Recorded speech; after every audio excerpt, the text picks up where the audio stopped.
Hello, good morning, good afternoon. I am Mr. Irrelevant. Welcome to Mr. Irrelevant Plays. So there's one thing that I didn't recently, as y'all know. On the 15th, I uploaded a video of me using this ship with this build. No clickies. You entitled the video, what? No clickies. So I'm going to explain this video, what I was using. Because one of the comments was asked what bridge officer abilities, oh my gosh, English.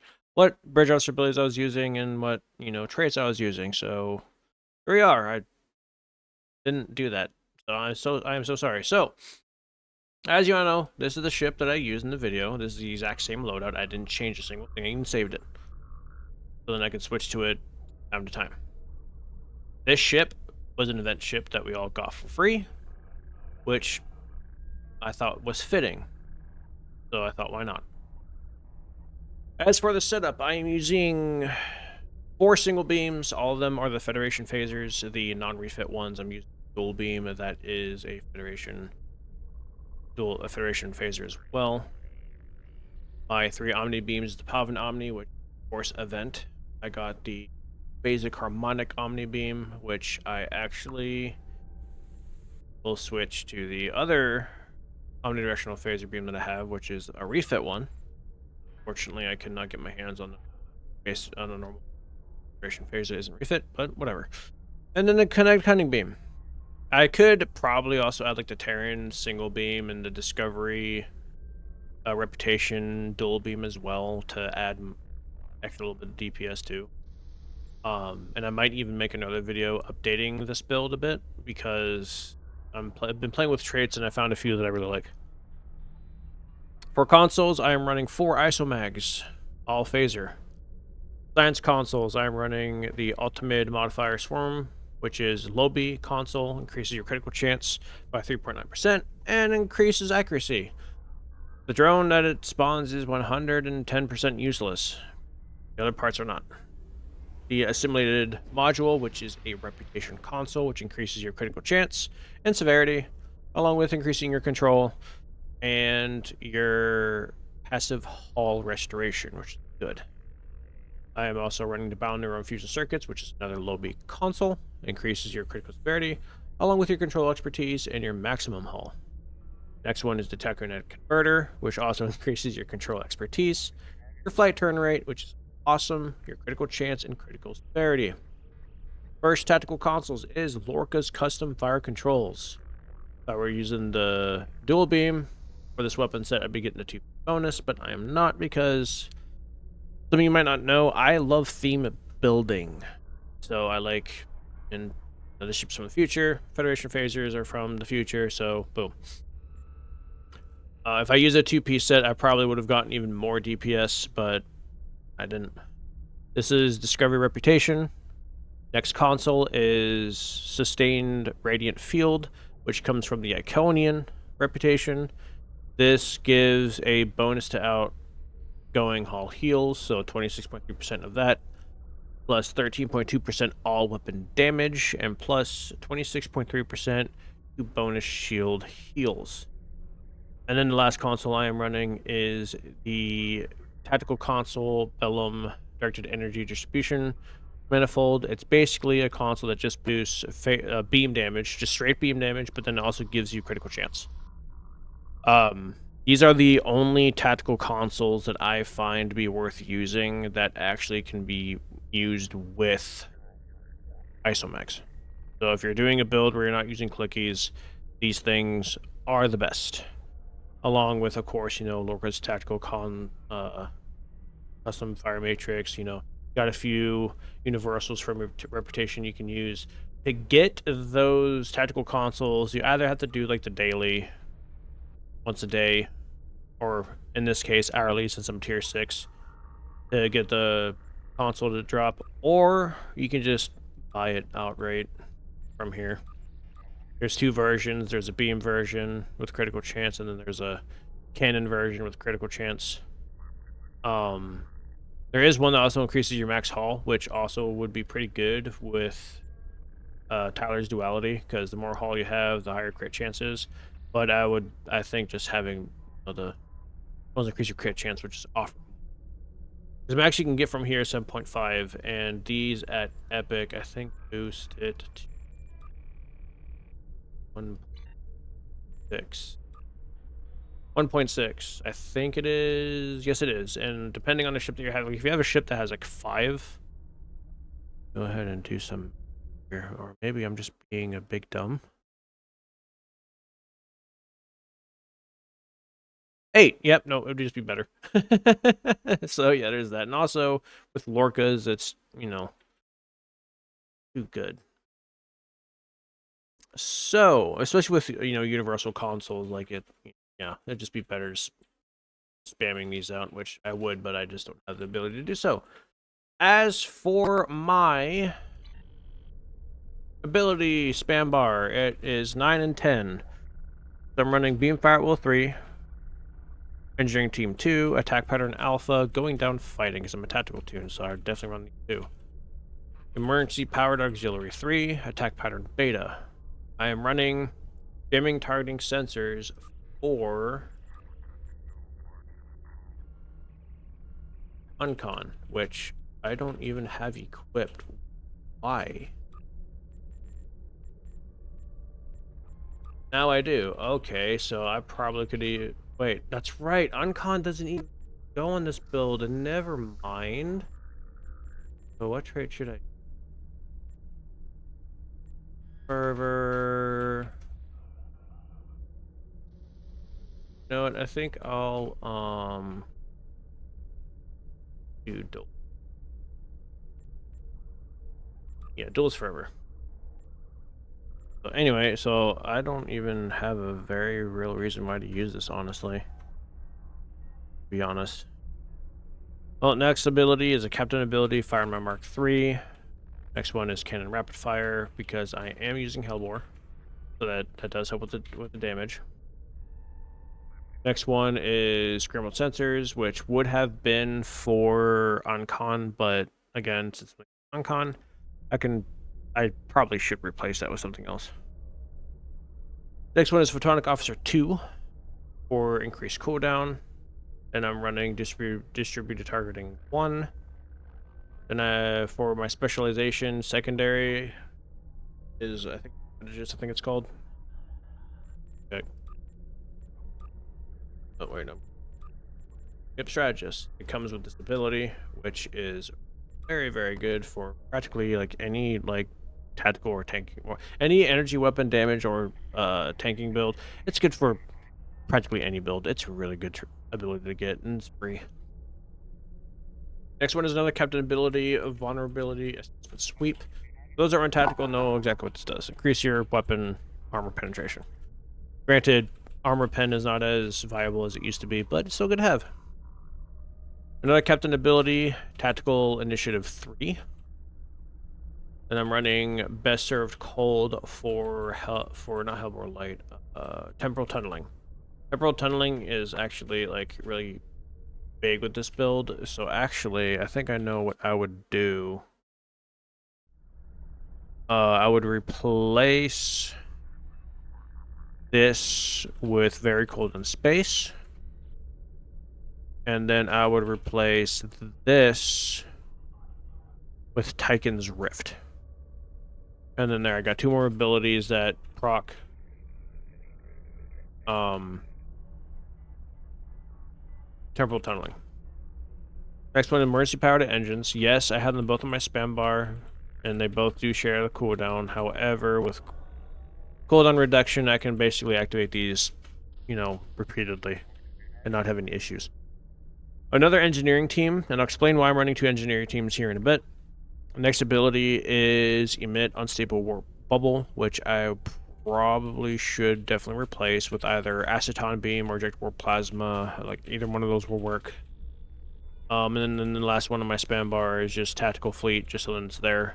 I do also have intel fleet, but I activate that manually because I don't have room on my spam bar.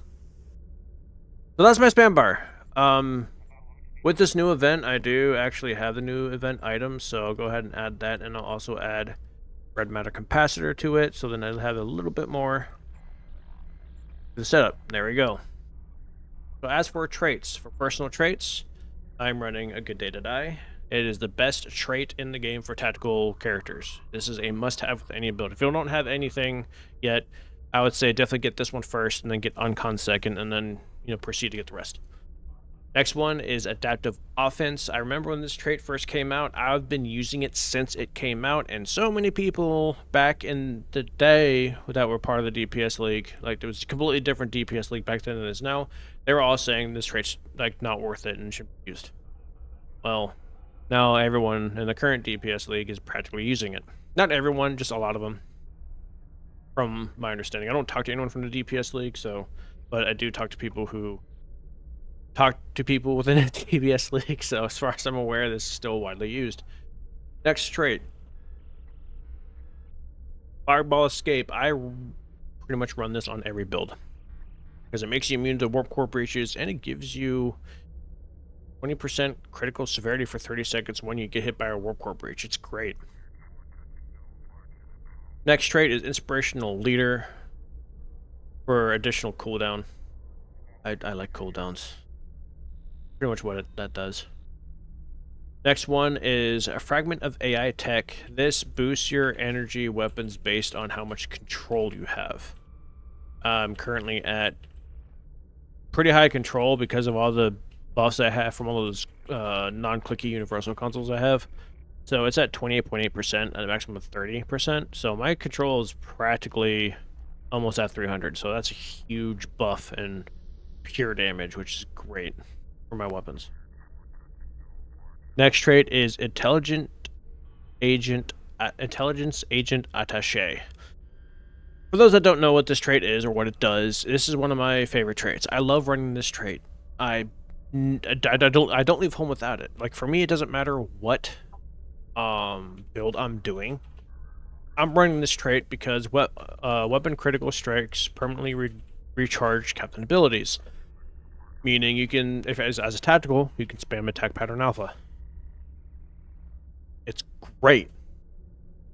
Like, I know like the base cooldown for attack pattern alpha is like, what is it, like 2 minutes? Hitting stuff, like, it brings it down to like 30 seconds. You can almost have, if you have enough, you can basically have this up almost 100% of the time. It's pretty nutty. Not exactly like that close, but yeah, it's really strong. Really, really strong.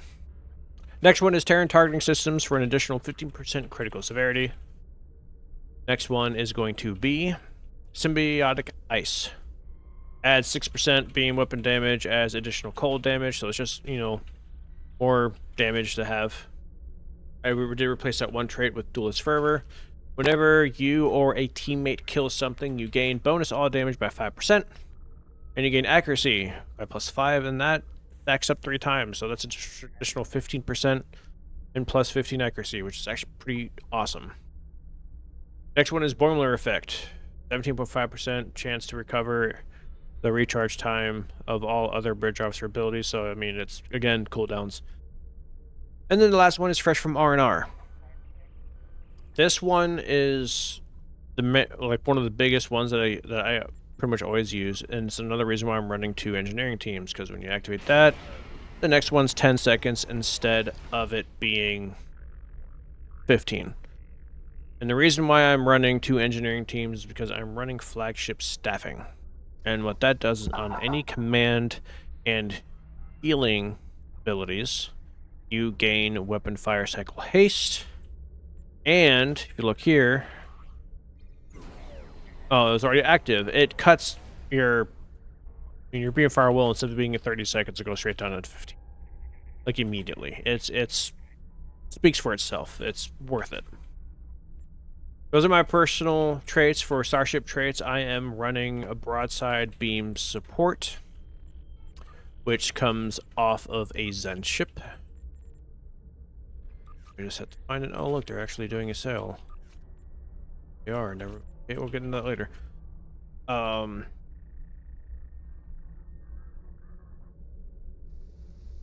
What is the name of the ship? I have it. Wait a minute. Don't I? The bundles, isn't it? I didn't buy the bundle, but I did buy the ship, if I remember. No, wait a minute. It comes off of the 15th. Never mind. So, this comes off of the Kerala. You don't need to buy the bundle to get the ship, so don't worry. This is a great ship to have. Its console is also really good. So this is a ship that you'd get for both its straight and its console. And it's also a good ship too. It has a really good seating. And plus, you know, TMP. I love TMP. So that is the first trait. And generally, I would be running that console along with this trait. The builds I've been playing with lately, I haven't been using this trait as much, but this is a great trait to have for additional damage. Trust me, it's a good trait. Next one is temporal tunneling, which that comes off of the Atlantis, which is another Zen ship. It's also part of a ship bundle, but it's a standalone ship as well. Also a really good escort. Whenever I fly it, I use the charger skin. Leave me alone. I think it's awesome looking. It's goofy. This is a ship that you can get for not only the ship itself, because it's good, has good bridge officer layout, it's a good ship, it flies very well, but also its trait is really good. Next one is Hellbore Light, which also comes off of a ship from a bundle, but also a standalone ship. I did not buy the bundle that this ship comes with, so I can do this. Not that one. This one. Timeless Legacy Bundle, or you can just get the Warden Multi-Mission Temporal Cruiser as well. When it comes to Hellbore Light, I do have to let you all know. For some reason, this trait is extremely controversial. I honestly do not understand why. This trait is literally not special. You have to, like, build your build around this trait to actually make it good. Before, yes, it was kind of overpowered. It was really strong, I will admit that. But now, there is literally no reason why to hate this trait. There is nothing wrong with this trait. There's not. It's not overpowered. It's not extremely strong. If you just put Hellbore Light and not actually do a build that like goes into it, it does like almost nothing. So, keep in mind, if you want to use Hellbore Light, there are a small group of people who have, in my personal opinion, ego issues over a game that really doesn't matter, but that's just my opinion. This trait, there's nothing wrong with this trait. I already did a video on it. Y'all know what my opinion is on Hellbore Light. So, it's a good trait. Run it, especially for those who can't sit there and spend thousands of dollars getting, you know, the top tier stuff with R&D promo and lockbox stuff like that. Zen ships is a viable way to actually do good DPS. I actually have a character dedicated. Next trait is Terran Goodbye, which comes off of the Mirror Warship, which is the Discovery Enterprise. Unfortunately, that is a lockbox / R&D promo ship for this, but I have plenty of traits that I would replace this with. Like, Terran Goodbye is a good trait. Do not get me wrong. This trait is fantastic. Every single time you defeat a foe, you gain 5% critical chance up to 3 times, plus 25 accuracy rating up to 3 times. This trait is amazing. But every single time I equip it, I lose DPS on my main builds. So, there's that. That's why I'm 50-50 with this trait. But even though that's my opinion on it, I'm not saying it's a bad trait. It's a very, very good trait. I just lose DPS when I use it. Maybe it's because I have something wrong. Maybe I'm doing something wrong. I don't know. But it is what it is. And then, of course, last trait is flagship staffing. The ship is not X2'd. So during that video, you saw what I could do with a non-X2 ship. And I can promise you that anyone who does not own R&D promo ships, lockbox ships, can do the same thing. Like I said, there are plenty of traits that I own from the Zen store that I could easily replace Terran Goodbye with. Let me go ahead and find a few. Oh, actually, I have one right off the top of my head. That's something that I've been playing with. Again, it's an old trait. Emergency Weapon Cycle. This is one of the oldest T6 traits in the game. And I would even replace... Actually, no, I would replace Emergency Power to Aux 3 with this. And I would run Emergency Power to Weapons, which would give you minus 50% power weapon cost and then plus 20% fire cycle haste. It's that easy. It's so good. So yeah, like there's a lot of combinations that you can do. As you can see, I own too many traits for me to really, like, I don't want to make this video too long, but there is plenty of alternatives, especially on the Zen story. I already did a video on my other character. It is pretty lengthy, but you know, if y'all want to take a look at that, definitely do. I'll even put a link to that with my stream in the description below, so then y'all have it. But yeah, this is my test build for no clickies, and y'all saw the result. When it comes to the drivetrain, colony deflector, free. Competitive engines, free. That's a reputation, fleet, reputation, event, reputation. So you can do this. And now that there's an event campaign going on for anyone who doesn't have access to these, like this one, and this one, you'll have access to that with the new lobby that you're going to get from the event campaign if you do it. Please do. However, there are other consoles you can use, especially from Discovery. Like they have this. Wait, not this one. This one, which gives you another crit chance, but also out of combat and in combat hull regeneration, which is actually pretty huge. You got this one, which increases shield capacity, and also crit chance, which is alright.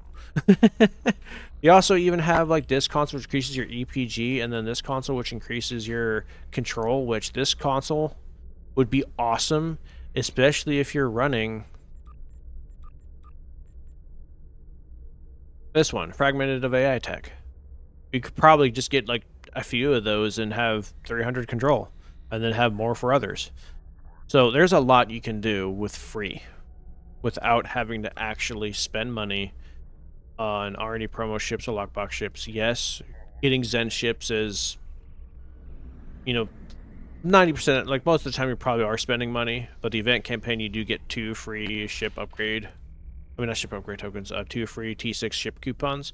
So you get 2 ships out there. And I already know what I'm using mine for, despite the fact that there are ships that I would much rather get, but I kind of need them for building reasons. Getting the Achilles for its console, and I'm getting the Adamant for its console. So there's stuff that you can definitely get from the Zen store to make yourself be able to keep up and do good with high-end play. Point where you can do elite randoms with no issues. My second character is a testament to that, and that's why I'm doing it. Second character is only using event ships, consoles, equipment. Only using Zen ships, consoles, equipment. Will not use a lockbox or R&D promo ship. Will not use a lockbox or R&D promo ship trait. Will not use a console from a lockbox or R&D promo ship. What I mean by this, I'll even use the legendary this ship as a prime example. Legendary Turbo Flight Deck Carrier. I will use this as a ship for that character. Reason being, it's not the same ship as the R&D promo version. The only thing that makes it the same is the fact that it's a flight deck carrier, has 2 hangar bays, and it comes with those special weapons. I will not, however, use the console that comes off it, and I will not use its tier 5 trait. Because again, the console counts as a R&D promo ship console, and so does the trait. I will use this legendary trait. That's a bit different. That has nothing to do with lockbox or R&D promo. Legendary ships are fantastic.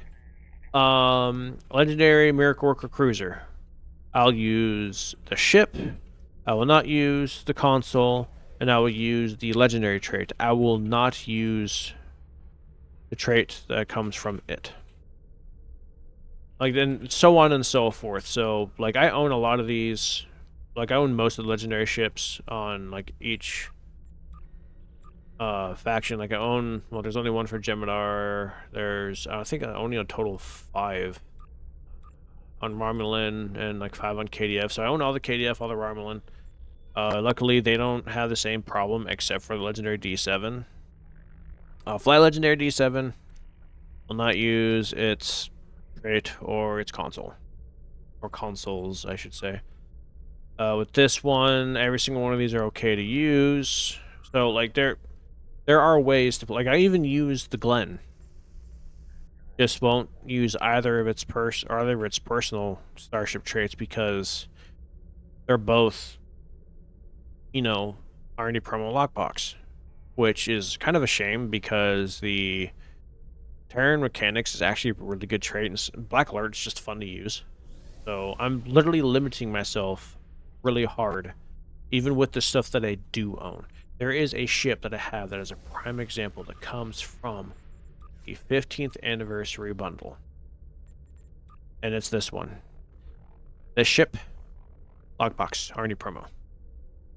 There's no difference between this, besides the skin, and the ship from the lockbox, R&D promo. So, on that character, can't use this ship, can't use its trait, cannot use its console, and cannot use its experimental weapon under any circumstance, despite the fact the experimental weapon is my favorite experimental weapon in the game. That's my go-to experimental weapon. Yes, everyone's all about the Hax cannons, or the Gorn Heavy Raider one, or, you know, whatever. Hex cannons apparently are the best one in the game. Cool, that's fine. I don't want to use the Hex cannons because I found my favorite experimental weapon. The reason why I love this ship's experimental weapon so much is because of the fact that it increases your fire cycle haste by 100%, or is it 200%? One of the two, but whatever. But anyway, I'm getting sidetracked. But yeah, this is this ship. That's explanation to why I did this on this character the way that I did it. There are a lot of changes that I would definitely need to do for this in order to make it better. I realize that now. I think when I did it, I just kind of wanted to just get it done. But yeah, this video is already too long, so sorry about that. Thank you for the support. Thank you for watching. I love you all. God bless, and go ahead and like, comment, and subscribe. Share with friends. Let them know that, you know, hey, there's a guy out there that's doing like stuff that, you know, newer players can actually do. I'm actually even planning on making a guide for one of the communities I'm a part of called Soldiers at War. So yeah, if I do, if the guide that I make is good enough, I might even make a video with a guide for newer players, because I keep myself in the mindset of like new, because of the fact that there are still new players joining the game today, despite the fact this game is old, as you know, extremely old, and the support for this game has been dying. So the more players that join this game, the longer the game can last. And if older players were to return, awesome. But let's just hope that the older players that come back aren't the toxic ones. That's why the game is actually dying right now, is because of how much toxicity there is between groups within the community. I'm here to like help people not have to, you know, deal with that. So anyway, y'all have a fantastic day. Again, God bless, and I'll see you next time.